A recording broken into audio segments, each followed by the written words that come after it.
tout de suite.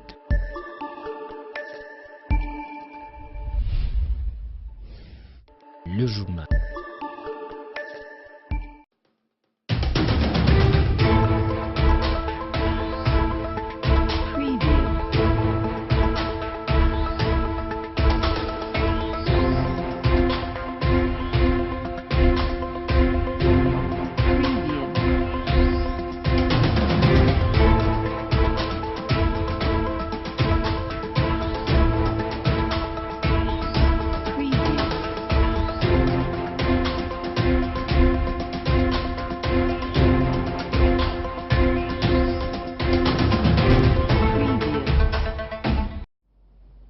Mesdames, Messieurs, merci de vous joindre à nous. Clôture d'un atelier sur la gestion des entreprises publiques, cas de la GECAMIN ce mercredi 26 septembre au cabinet d'aide juridico-judiciaire dans l'enceinte du lycée Mwanga en commune de Dilala. Des recommandations ont été faites pour l'Ikalunga. Ils sont arrivés au bout de leurs analyses et membres de la société civile. C'était un travail parsemé d'icouacs, difficile parfois de trouver la clé qui pouvait ouvrir la serrure pour l'accès aux données, qui étaient alignées ou non. Des recommandations étaient inéluctables. Cette entreprise rend disponibles tous ces documents nécessaires pour l'analyse des états financiers. Et notre lutte comme société civile, c'est de voir toutes ces entreprises être transparentes.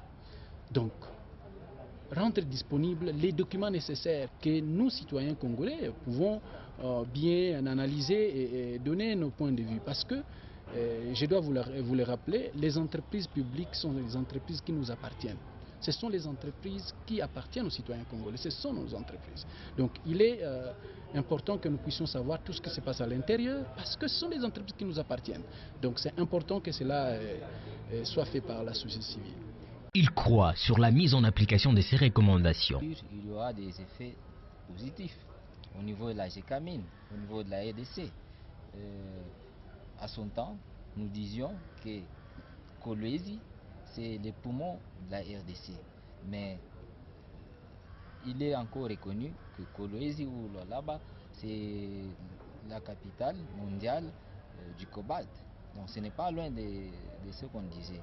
Alors l'impact de la GECAMIN à Kolwezi ou en RDC ou au monde, vraiment, s'il y a assez de la transparence ou assez de prise de responsabilité, prise de conscience, ça va aider le développement durable.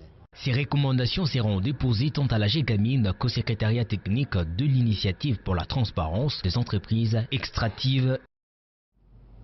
Journée mondiale de la contraception, c'est ce mercredi 26 septembre. Certains s'en méfient, d'autres la comprennent positivement. Les conséquences en sont grandes, mais les avantages ne sont pas à négliger. Gracia Oleko. Dans les hôpitaux, ils sont pléthoriques. En Afrique, la moyenne d'enfants est d'environ 6. La notion de la contraception divise. Parfois, les conséquences sont méconnues. Les contraceptions qu'on est en train de prendre, ce sont des molécules qui perturbent ce qu'on appelle l'axe hypothalamo-hypophyso-gonadique. Cet axe-là, c'est un axe qui permet à ce que l'organisme, n'est-ce pas, de la femme qui prend les contraceptions puisse fonctionner. Alors que dès que cet axe est perturbé, d'une façon ou d'une autre, sur un des points qui constitue l'axe, excusez-moi, il faut que je fasse une tautologie. S'il y a une perturbation sur un des points qui constitue l'axe, ça ferait que, quelque part, il y a des désagréments. Bien sûr, parce que quand on utilise des contraceptions, c'est l'axe qui est perturbé.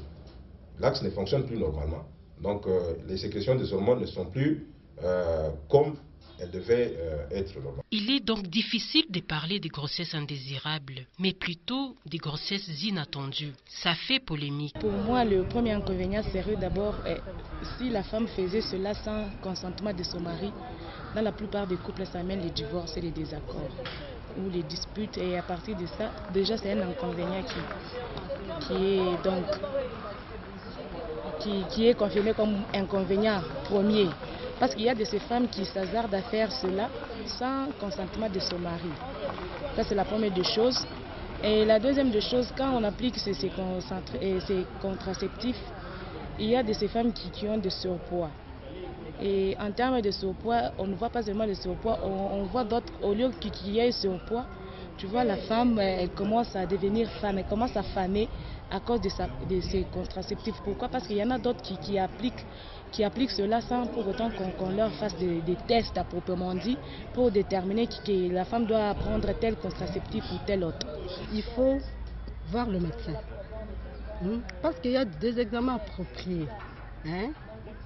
Parce que tu ne peux pas le prendre un produit qui ne répond pas à ton organisme. Un planning familial serait la clé du bonheur.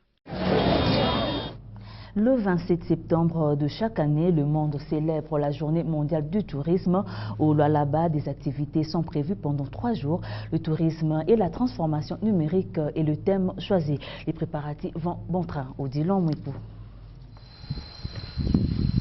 Des tentes dressées, les espaces qui abriteront les activités touristiques doivent être attrayants. Les préparatifs vont bon train. Les touristes qui viendront verront le Lualaba en parure de glas. Ces préparatifs ont leur raison d'être. C'est la journée mondiale du tourisme, donc il y aura une manifestation qui va prendre 3 jours au minimum. Donc ça débute à partir de demain, jeudi, vendredi et le samedi. Nous sommes là pour couvrir la manifestation qui aura lieu là demain concernant la journée mondiale du tourisme. Et nous, notre maison de 4 productions qui s'occupe de l'audiovisuel, on est là pour installer nos matériaux. Donc on a commencé d'abord par cette podium et tout aura lieu demain. La journée mondiale du tourisme sera somptueusement célébrée dans la province. Il y a toute une série d'activités, il y aura un salon et un forum touristique. Et cela, nous nous sommes imprégnés aussi de tout ce que nous avions vu à travers le monde. Et nous sommes en train de mettre en pratique pour l'émergence de la province du Lualaba. Le rond-point de l'indépendance, rond-point Mouangiji et la plage Katebi sont les endroits choisis pour abriter les activités de la première journée.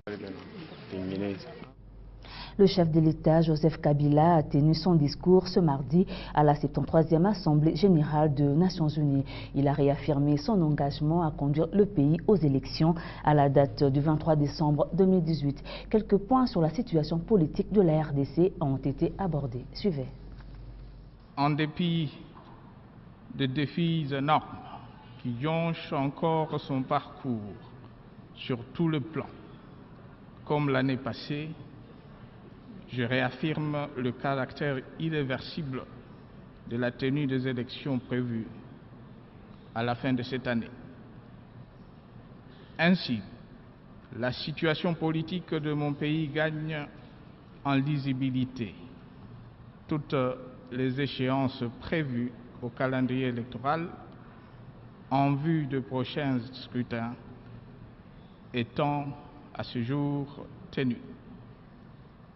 Tout sera mis en œuvre afin de garantir le caractère apaisé et crédible des scrutins, gage de la consolidation de la stabilité politique et économique dont la République démocratique du Congo a tant besoin pour son émergence.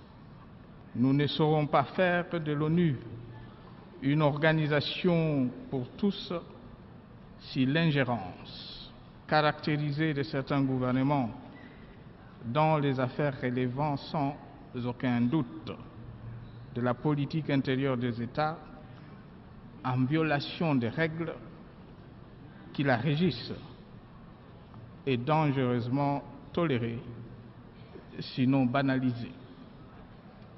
Voilà qui explique la position de mon pays de dénoncer et de s'opposer à toute ingérence dans le processus électoral en cours et de financer l'entièreté de ce coût opérationnel.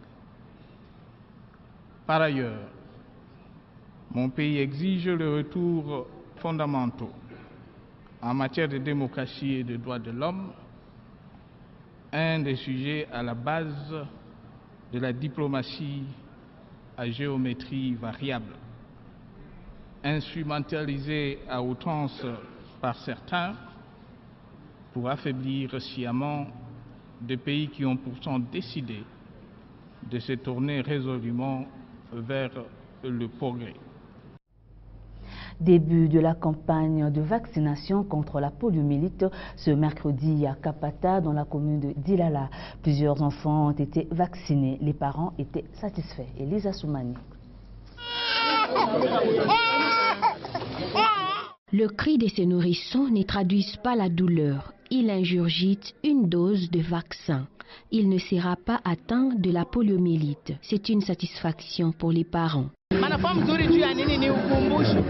C'est une bonne chose pour les enfants vaccinés. Leurs parents nous serviront de relais pour que toute la couche des Kapata concernés soit vaccinée.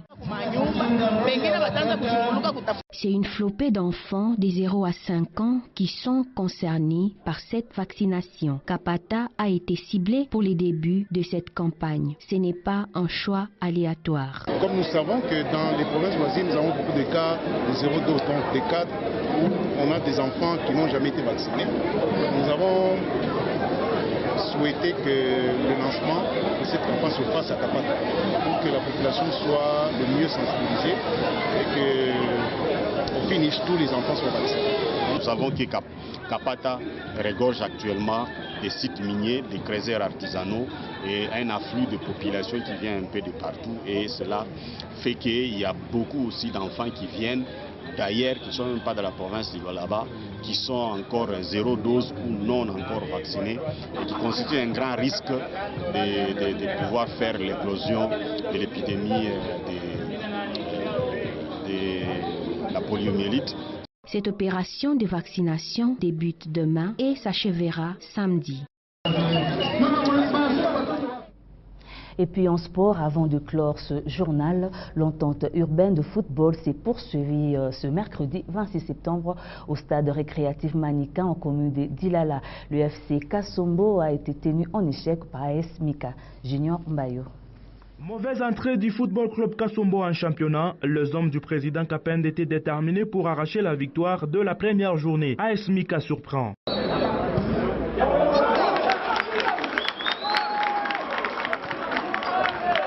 La mi-temps interviendra sur un score de parité entre les deux clubs. Au retour, Kasombo encaisse un but à la 77e minute. 2 buts partout sera le score final. Les débuts a toujours été difficile, l'adversaire était des tailles. Ce n'est pas Kasombo, n'est pas n'importe qui. Kasombo c'est une grande équipe et habituée aux champions. Lorsque nous sommes venus, on est venus pour prendre la victoire, mais néanmoins, l'équipe aussi adverse est bien préparée.